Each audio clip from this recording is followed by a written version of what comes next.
At long last, console gamers can get their hands on the complete edition of Frostpunk, an engaging, mechanically deep, and often stress-inducing steampunk city builder with a strong focus on surviving the elements.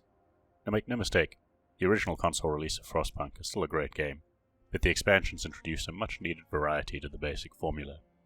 These expansions change how you think about the geometry of your city, introduce some new victory conditions, and shift the focus away from self-reliance to trading with other settlements.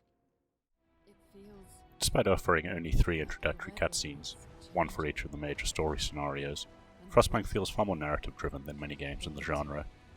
Each scenario is, in essence, an opportunity to craft your own story. There are technologies to research, laws to pass, encounters in the surrounding Frostlands, and there's plenty of player choice when it comes to how you deal with the demands of your people, incoming refugees, or other settlements you might encounter. This all comes together at the end of the scenario, assuming you survive, with a montage that provides a time-lapse of your developing city while recounting your key decisions. Did you establish faith to drive your people forward in the face of hardships, or to crush dissent? Did you care for the critically ill and provide burials for the dead, or did you triage mercilessly and eat the corpses when the great storm arrived? Did you care for and educate children, or did you put them to work collecting coal in freezing temperatures? Although all choices offer a mechanically advantageous outcome and shift the numbers around, this narrative context adds weight to your decisions. Of course, in any survival game, it's the complexity of the underlying systems that dictates its success or failure. The narrative context is a nice touch, but Frostpunk would hold up just fine without them, thanks to a myriad of systems you need to consider and balance if you want your city to survive. Heat, food, and shelter are your primary concern. If you can get the basic layout of your city and resource gathering operations in order quickly, a contented population and victory are inevitable. But, naturally, nothing in the frozen north is that easy. In most scenarios, life revolves around your coal-consuming generator and the warmth it provides. An optimal city expands radially, ensuring subsequent upgrades to the generator keep an ever larger area warm. However, the more efficient your generator, the more coal you burn. The more coal you need, the more coal-producing industries you need. The more industries you have, the more citizens you need to employ, and the more citizens you have, the more housing, food, and medical care you need to provide. A new player is going to quickly find themselves overwhelmed, even if they set all the customizable difficulty toggles to easy. The urge to expand, recruit survivors, and generate more resources is alluring, but your citizens have numerous needs that need sustaining.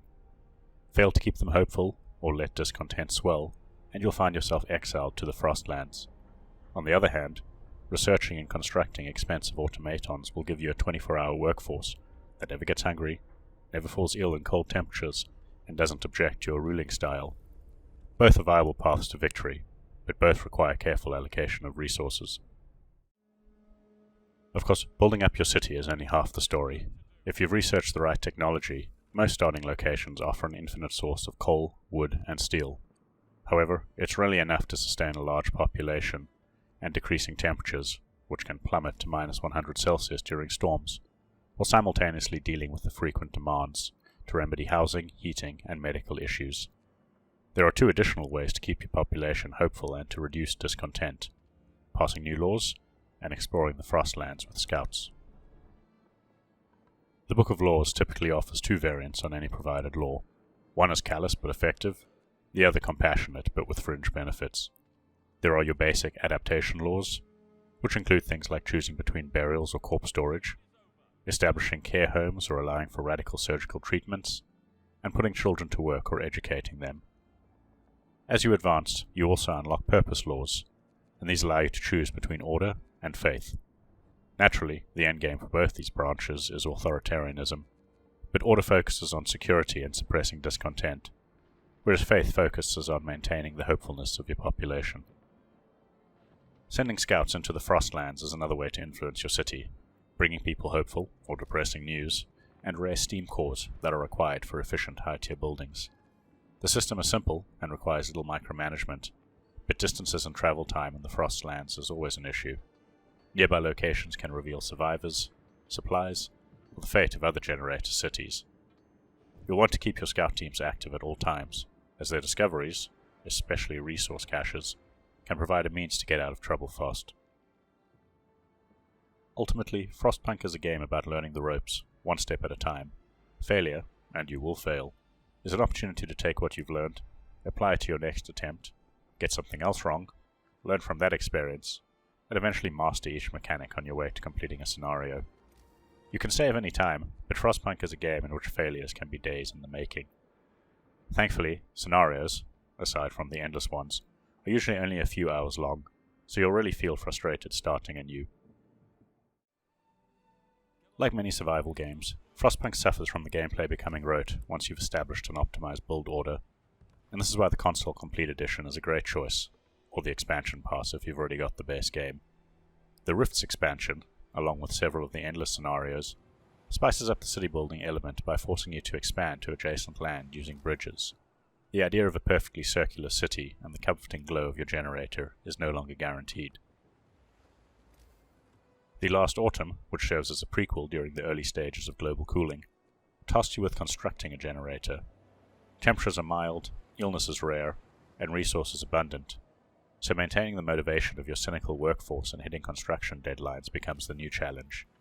To manage this feat, you need to find a careful balance of new administration and labor laws. On the Edge serves as a sequel to events in the main campaign, tasking you with the management of a new outpost, without a generator, entirely dependent on New London for food supplies and establishing laws. However, New London quickly becomes antagonistic with their demands, and you're given the choice to scout the Frostlands and establish supply lines with other settlements, or try appeasing their unfair demands. One slight disappointment is that Frostpunk is yet to receive an official next-gen upgrade. Make no mistake, it can still look great and feel incredibly atmospheric as you watch your torch-wielding workers wade through the snow, while howling winds whip back and forth. However, the image looks distinctly soft on a large TV, and has plenty of aliasing in motion. Dense ambient city sounds and grumbling workers add to the atmosphere, ensuring your city feels alive, rather than just a visualized spreadsheet. That said, when temperatures drop and troubles multiply, it can be a pain identifying individual structures in a large city, and the interface becomes increasingly cluttered. The game does have a pause time function, so you can tinker at your leisure, but at times like these I found myself missing the mouse and keyboard. Minor visual and control gripes aside, the Frostpunk Complete Edition on console is still a fantastic purchase for fans of survival games, or those who enjoy city builders that demand a lot of planning and micromanagement. It is, however, an incredibly stressful game and might not be for everyone. If you've got the patience to carefully think about each and every move, and can plan well into the future, and you have the temperament to make tough decisions that'll keep most of your citizens alive, there are few survival-focused city builder experiences like it.